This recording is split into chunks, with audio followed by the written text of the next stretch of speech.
All right, call to order the June 21st, 2022 meeting of the North Andover Planning Board. Pursuant to Chapter 20 of the Acts of 2001, this meeting of the North Andover Planning Board will be conducted in person and via remote means in accordance with applicable law. Specific information and general guidelines for remote participation by members of the public and or parties with a right and a requirement to attend this meeting can be found on the town's website at www.northandoverma.gov. For this meeting in-person attendance of members of the public and board members will be permitted. Members of the public who wish to watch the meeting live may do so on their television by tuning to Comcast Channel 8 or Verizon Channel 26 or online at www.northandovercam.org. I'm told that the Comcast volume is very low, so I definitely recommend if you have Comcast going to northandovercam.org. At the top of the screen there is a button you can hit to hit Watch Planning Board Meeting Live. You can also go to the North Andover homepage. Is that correct? The North Andover, northandoverma.gov. Yes, and there's a link to NACAM at that site. Okay, so those are some of your options. If we're unable to, if you're unable to adequately access the proceedings in real time by technological means, we will post a transcript or other record of the proceeding as soon as possible after the meeting. If members of the public would like to participate in any public hearings, you may do so by emailing your question or comment prior to or during the meeting to Jean Enright at jenright@northandoverma.gov. The question or comment will be read during the proceeding and responded to accordingly. Since we have some members remote, can you please take roll for us, Jean? Sure. Alyssa Koenig. Here remotely. Kelly Cormier. Here. Peter Boynton. Here. Eitan Goldberg. I am here. John Simons. Here. And Sean Kevelin. Here. And Kelly is also attending remotely. Great. We have a small agenda today, so let's get to it. Let's do 71 Marble Ridge Road, Ryan and Megan Collimore, request for a watershed permit waiver. According to Article 4, Section 195, 4.24, waiver of special permit of the zoning bylaw to allow construction of an open, covered porch, deck, and hot tub within the Watershed Protection District non-discharge buffer zone. The property is located within the Residential 3 zoning district. Hello. Good evening, members of the board. My name is Dennis Gricci. I'm an engineer with Andover Consultants here on behalf of the applicants Ryan and Megan Collimore. Ryan is with us this evening, so if there are any follow-up questions, he may be able to provide some answers.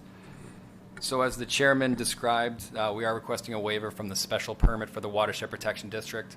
The proposed project involves the construction of a deck, a hot tub, and a covered porch. The work is within the non-discharge buffer zone. Thank you, Gene. So that is the GIS map. You can see the subject parcel, 71 Marble Ridge Road, and the lake to the north of the property. The proposed project itself is approximately 1,200 feet from the lake. It's over 139 feet from the delineated wetland on the site. However, we are within that non-discharge zone. So this is a good illustration of the project. It's the covered open porch, a deck from the slider, and also a hot tub. The shed roof, or the shed-style roof from the covered porch is proposed to drain into an open 2x2 stone recharge trench. There's a detail on the most recent plan of that trench. Again, that's to provide infiltration and recharge in the Watershed Protection District. The proposed roof area, it's approximately 295 square feet, so there will be a minimal amount of runoff generated. However, we are again proposing to recharge that runoff. The resource area will be protected throughout construction with a staked hay bale area, which is outside of the 100-foot buffer. Thank you, Gene. So that plan there on the right shows the delineated wetland, again delineated by North Environmental Services. I walked the site last Thursday with Amy Maxner, and she agreed that it accurately delineated the edge of the wetland. As you can see, that staked hay bale area is outside of the 100-foot buffer shown there, 100-foot buffer BVW. There is also a perennial stream on this, or just off the site, and the 200-foot offset from that perennial stream, it just kind of touches the hot tub, as you can see on that plan. That's that arcing line there. Yeah, there's that 200-foot riverfront. So there is a possibility they'll have to file a minor project with the Conservation Commission following whatever decision the planning board makes, and that will be, again, following the planning board process. We will work through the conservation process if one is required. So again, because of the minor nature of the work, we are requesting a waiver from the special permit process. There'll be no changes to the topography. All the proposed improvements will be set on sonotubes. We are going to be promoting the recharge with the infiltration trench, and there's no negative impacts that we can see to the watershed district or the groundwater or the town's water supply. Added to your packet late tonight, John Borghese did the peer review for the stormwater management, and he saw no concerns with it with the addition of the 2x2 trench for the roof runoff. There's an email from Amy Maxner, said she has to confirm the wetland line. wetland line. Has that been done? That's what was done, but unfortunately it was late last week. So after my writing of the staff report and publishing, she did confirm that the flags are accurate. However, there's a perennial stream like off approximately 200 feet away, and so that's considered riverfront, which is why Dennis is describing to you that potentially this could have to go before Conservation Commission as a small project. That's what she advised him. It likely would be a small project. So it's right about the 200-foot mark, and you can see that dashed line that cuts through the smallest white square is the hot tub. So there's a patio for the hot tub, and it clips that corner there. So that's not something that we would need to concern ourselves with in terms of a waiver. I wouldn't think so. It's regulatory, so whether she requires it, once she reviews that plan, they would have to go before him. And if you were to approve a waiver, I would condition it. Subsequent permits would be delivered to planning department as well. The property is about 1,000 feet from the lake, as you said, and about 200 yards or feet from the stream. The stream, of course, goes into the lake. It goes into a pond first, a small pond, and then into the lake. So, that's like the express lane into the lake, but it is 200 feet from the stream, but that's really the effective distance to the lake because it drains in. And a waiver also could condition the required prohibitions on certain fertilizers and pesticides. Yeah, so let's do that. We could condition Yeah. that as well. Yeah. Again, if you're amenable to a waiver. Thank you. Okay, so seems like And good. what wasn't mentioned, I don't think, is there was a deck in this space. The deck has been removed, and so this is replacing what was a structure before. It didn't have a cover. The roof is really what tripped it for me as to why I advised him at least come and ask for the waiver. Okay. So can we get a motion to approve the waiver with the conditions of requiring only certain pesticides and fertilizers be used or not used? The standard The language. standard deed restriction. Yeah. The other thing that might be useful, even though it's technically not a decision, that, certain findings of fact, what the kinds of things Peter mentioned, and also the fact that they're collecting the runoff, and so that any negative impact would be mitigated. We always want to ensure that we did our due diligence, even if there's no formal decision here.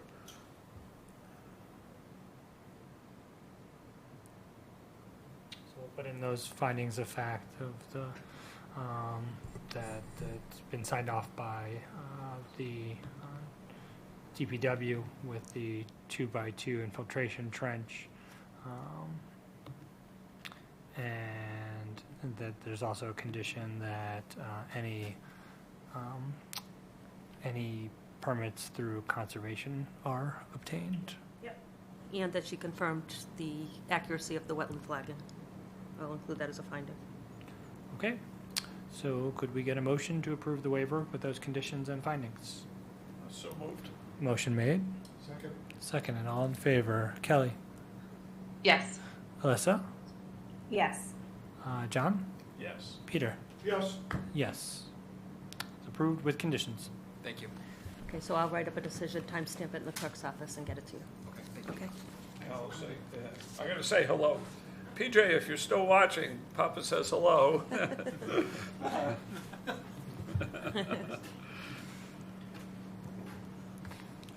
right. We've got to keep our one viewer entertained. That's right. I'd be surprised how many people watch these.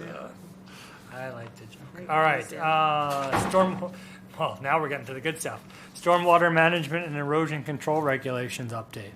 Chapter 176 of the general bylaw, tie and bond. Okay, so this is a new public hearing. It's a new public hearing, so pursuant to the Chapter 20 of the Acts of 2021, this public hearing of the North Andover Planning Board will be conducted in person and via remote means in accordance with applicable law. Specific information and general guidelines for remote participation by members of the public and/or parties with a right and a requirement to attend this public hearing can be found on the town's website at www.northandoverma.gov. In-person attendance of members of the public and board members will be permitted. Members of the public who wish to watch the meeting may do so live, or this hearing live on Comcast Channel 8 or Verizon Channel 26, or online at www.northandovercam.org.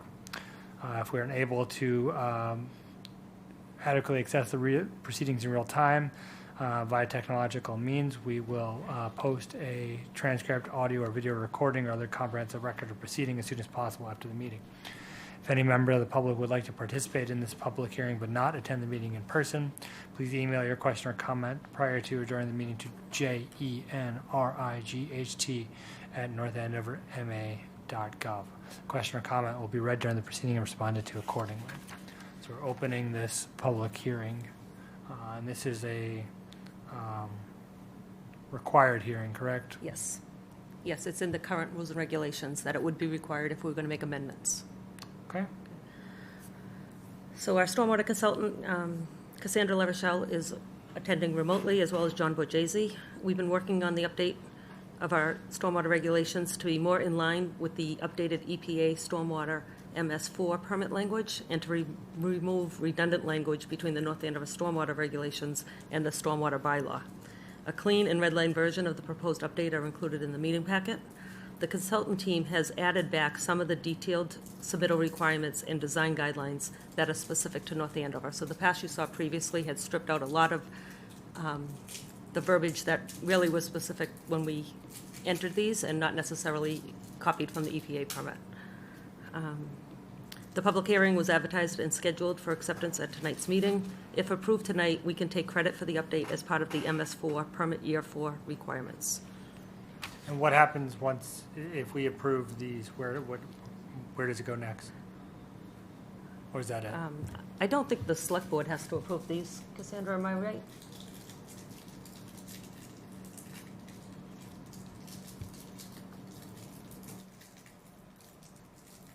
Mute, Cassandra.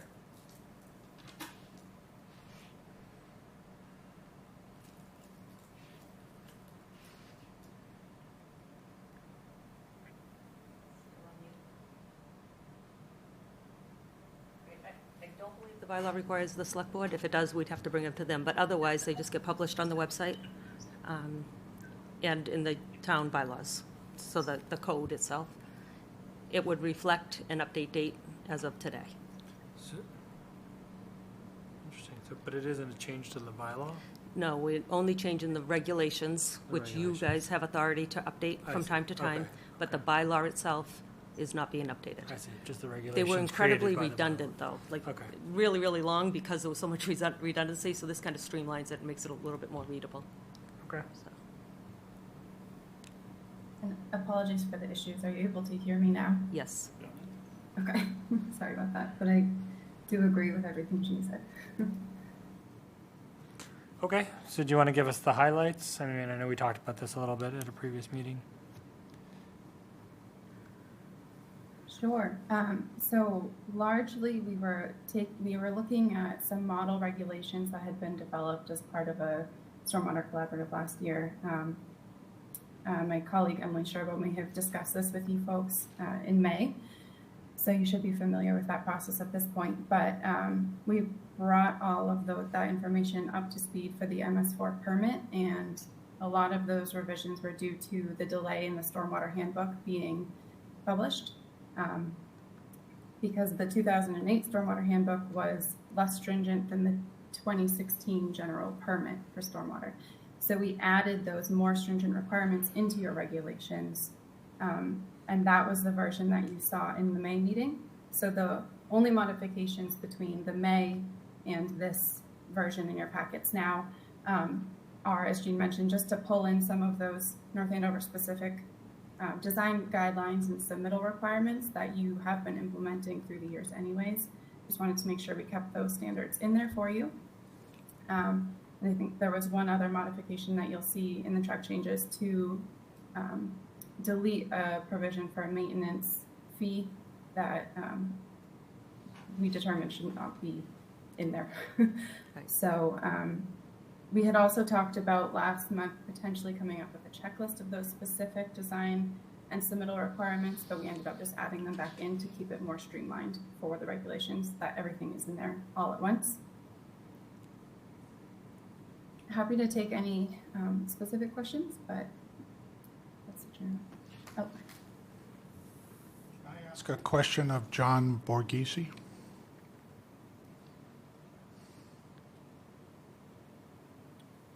John, are you there? Looks like you're on mute.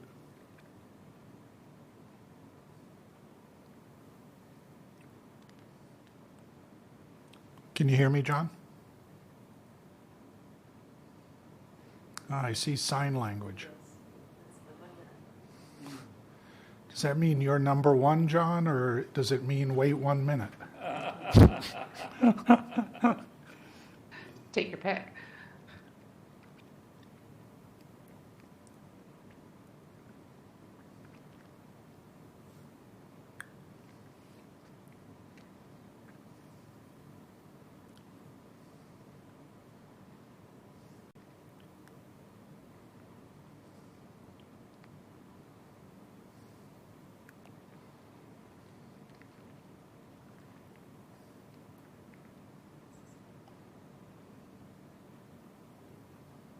Nope.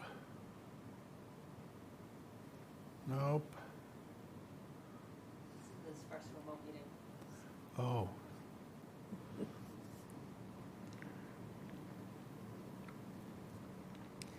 We still can't hear you, John.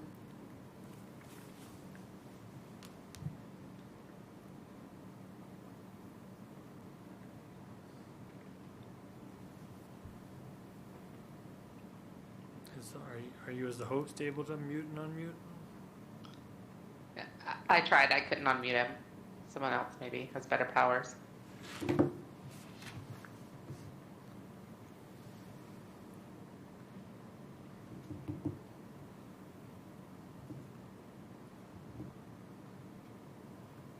What is that big red?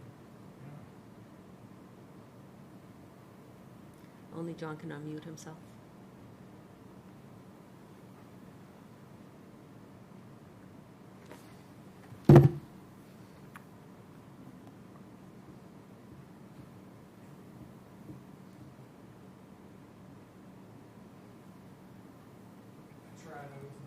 Anything? Oh, we got There you. you Yes, a lot. Hey, all right. Wow, that's fantastic. Sorry to put you on the spot, John. No worries. Well, I haven't asked the question yet. Okay.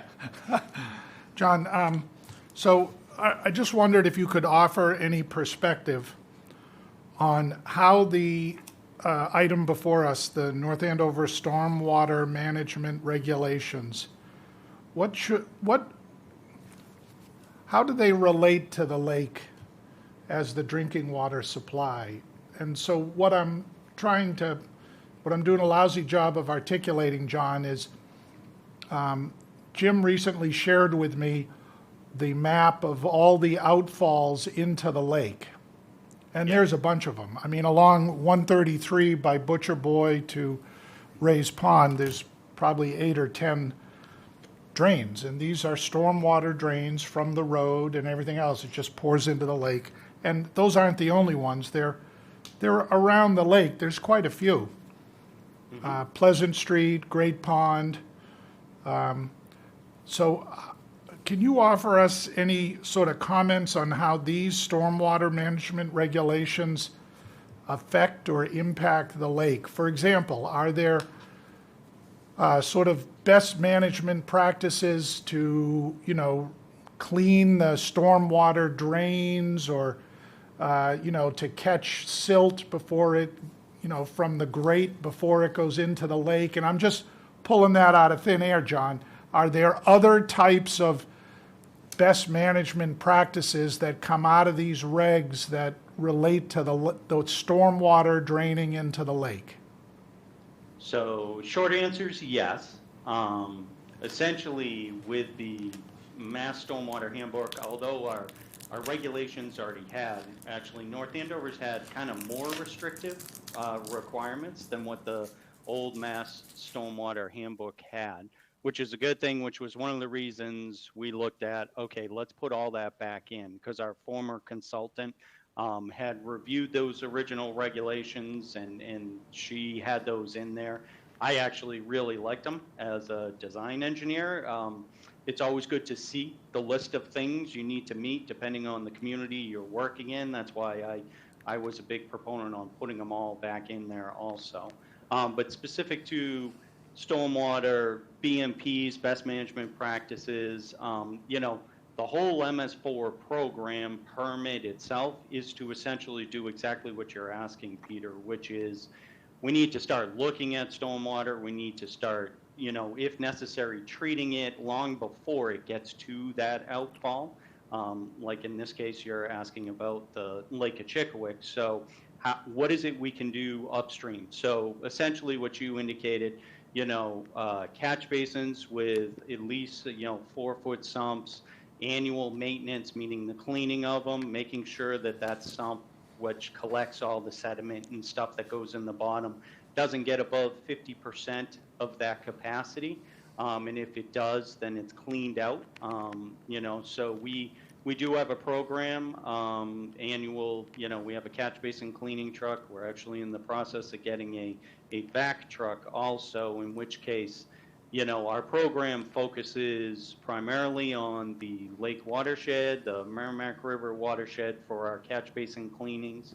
So every year that's our first focus, and then we kind of work our way outwards from there in our drainage system. But similar to that, there's other low impact, you guys know all about low impact development, where we're trying to minimize the impervious stuff on new sites or redevelopment sites, and again, kind of reintroduce the natural flow of stormwater. So it goes into the ground, just like the 71 Marble Ridge, where, they wanted to put the roof on there, and you guys were okay with that, but one thing we looked at, and Gene knows also, is, let's get that water and let's get it back into the ground. We don't want it running off, getting into the roadway, collecting pollutants and whatnot, and that eventually may get into the final outfall location.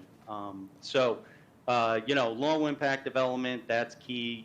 Other parameters, the deep sump catch basins, if you can.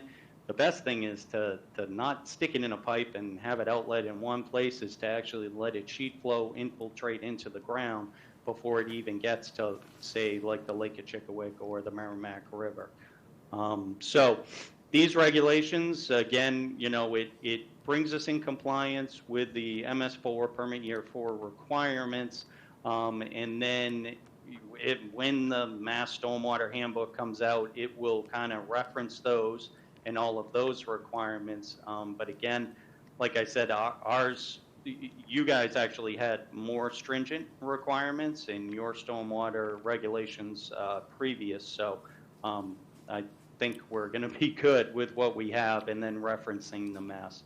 But yeah, the ultimate goal of the whole MS4 permit is exactly what you said, Peter. I know the watershed's important, but it's all the watersheds in EPA's eyes that are important. And that's essentially what Mass Stormwater Handbook, our regulations, all communities are kind of asked to look at and really focus on.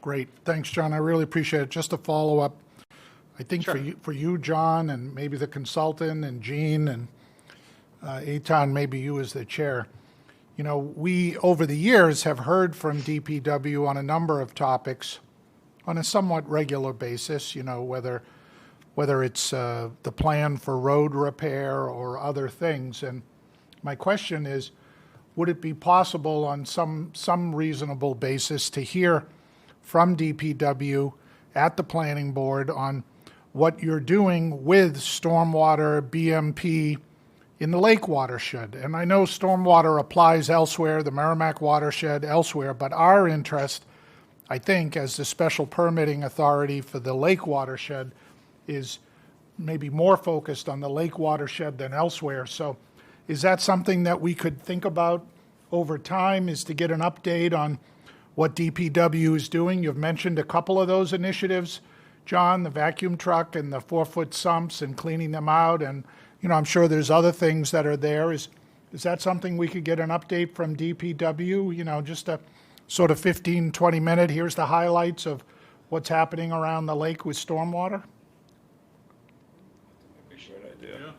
Gene, I is don't that, see why not. is that something maybe we could schedule at some point? We talked about that after the watershed update presentation, and I have, if I remember correctly, in September, a placeholder in the calendar. Wow. How good is So I was that? targeting about October, which would have been Great. 6 months or so from when they And presented. John, that would really be great. I mean, because it strikes me that it's one of the proactive things that would just be great to sort of sync up, you know, between DPW and the planning board. So that would be great. And thanks, Gene. Yeah. As usual, you're way ahead of me. Yeah, I'm pretty sure I put it in for September. I thought October would be reasonable, given the plan update was Great.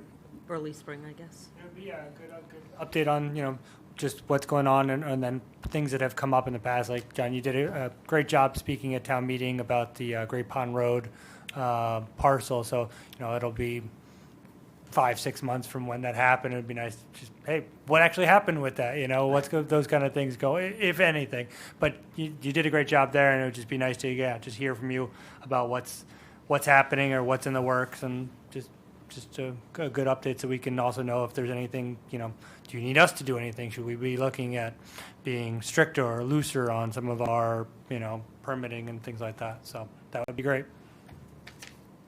Sure. Okay, does anybody else have any questions or comments about the stormwater rules and regulations? Thanks, John. So, Gene, do we need to take a motion to approve the rules and close the public hearing and then a motion to approve the rules and regulations? Yep. All right, So the motion that I've drawn up is to adopt Chapter 250 Stormwater Management and Erosion Control Regulations revised to June 21, 2022. all right, where can I read that? Oh, on my notepad. Let's hand that over. Can we get a motion to close the public hearing? Motion made. Second, all in favor. Kelly, Yes. Alyssa, Yes. John, Yes. Peter. Aye. I vote yes. Public hearing is, I assume, sorry, Gene, I assume no public comments have come in? Never assume, no, there haven't. Okay, there's nobody here in the audience, so no other public comments. Okay, so that hearing is now closed. So can we get a motion to, what are we getting a motion to do, Gene? So to adopt Chapter 250 Stormwater Management and Erosion Control Regulations revised to June 21, 2022. Okay, so a motion to adopt Chapter 250 Stormwater Management and Erosion Control, version 2, June 21st, 2022. Revised to. Revised to. Yep. Thank you, revised to. I'll make a motion. Motion made. Second? Second. All in favor. Kelly, Yes. Alyssa, Yes. John, Yes. Peter. Aye. I vote yes. Thank you to our consultants and to DPW and to Gene for working on this. All Okay. right, thank you. All right, can we Thank you, get Cassandra and John. a motion to approve the meeting minutes from June 7th? Motion. Second. All in favor. Kelly, Yes. Alyssa, Yes. John, Yes. Peter. Aye. I vote yes. Anything before we adjourn? Why are you looking at me? Just happened to be to my right. Uh-huh. All right, excellent. So when is our next meeting? July 5th. All right, so everyone Enjoy the 4th. enjoy your holiday. We'll be back here July 5th. Anything we know of upcoming, Gene? Any, There is something on July 5th, but It's So- not a public hearing, I figured. Okay. Oh, I already said it, the election of officers. Oh, okay. It's Yep. the only thing I know of right now, so it could be. All wrong. right, get your nominations in. Get your Start nominations. campaigning. And any activity that we know of with 400 Great Pond Road? Not that I'm aware of. Again, I'm assuming there's still negotiations, but, and I Okay. wouldn't be privy to that. Okay. Yeah, I have not heard really any updates on anything that's come up since town meeting, so I Okay. think everyone's just coming up to the surface again. All right, can we get a motion to adjourn? So moved. Motion made. Second, all in favor. Kelly? Yes. Alyssa? Yes. John? Yes. Peter? Aye. I vote yes. See y'all in a few weeks.